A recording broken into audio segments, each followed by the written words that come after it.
So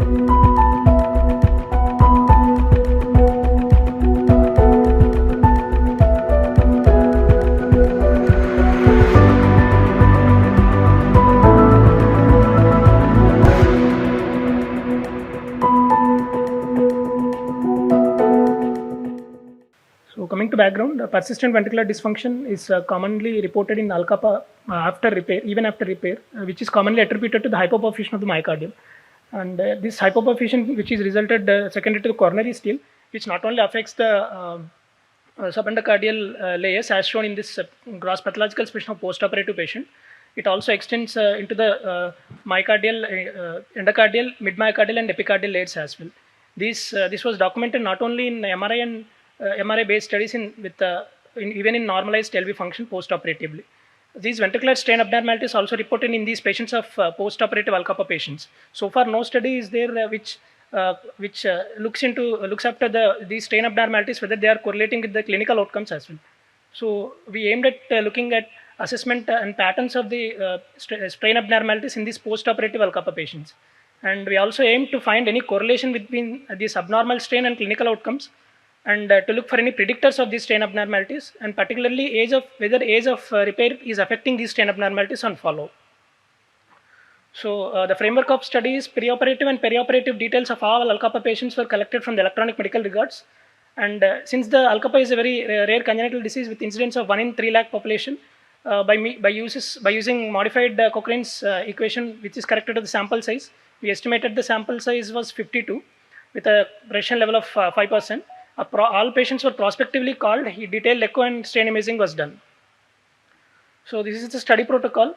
We excluded the patients who underwent Alcapa repair elsewhere, which contributes to only 2 patients with insufficient data, and those who have significant other heart disease that can color the strain value also we excluded. All consecutive patients we included, and the total number recruited in this study was 59. And strain imaging was done by single operator blinded fashion in EPIC machine. And these are the results. Median age of diagnosis is 5 months, and median time duration from the diagnosis to surgery is 12 hours. And the female to male ratio is 1.26, and median follow-up duration of 7.4 years.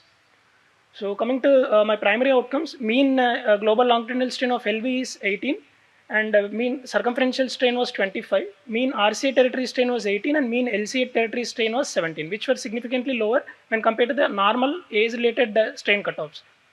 Though secondary outcomes are less, 2 patients had heart failure postoperatively, and 1 patient had VT, which was successfully managed. So these are we tried to analyze the predictors of strain. By univariate model, translocation distance and coronary originating from the non-facing sinus, and ejection fraction on follow-up, and inotrope Rs, composite secondary outcomes were known to have significantly predicting the abnormal strain. But none of these variables are showing prediction of abnormality in multivariate regression analysis. So then we proceeded analyzing the correlating the ejection fraction and strain. In all 59 patients, almost 83% of the patients have normalized ejection fraction on follow, but significant amount of 40% of the patients still have abnormal strain despite of the normalization of ejection fraction. So then, basing on this, we taken all the normalized LV function group, and we tried to analyze the age of repair, whether there is any correlation with this age of repair.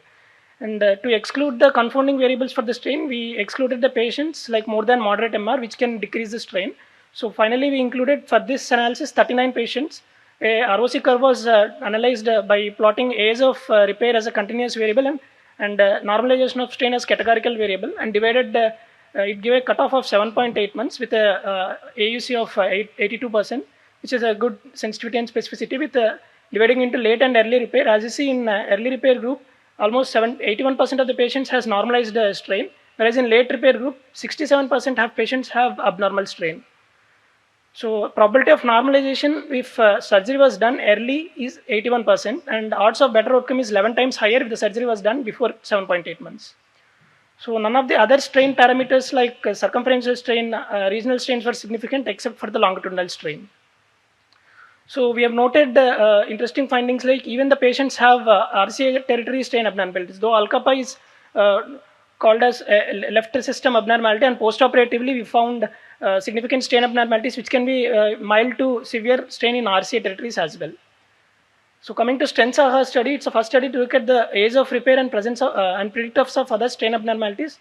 Limitations being we used a meta-analysis data for age and vendor-specific normalized data.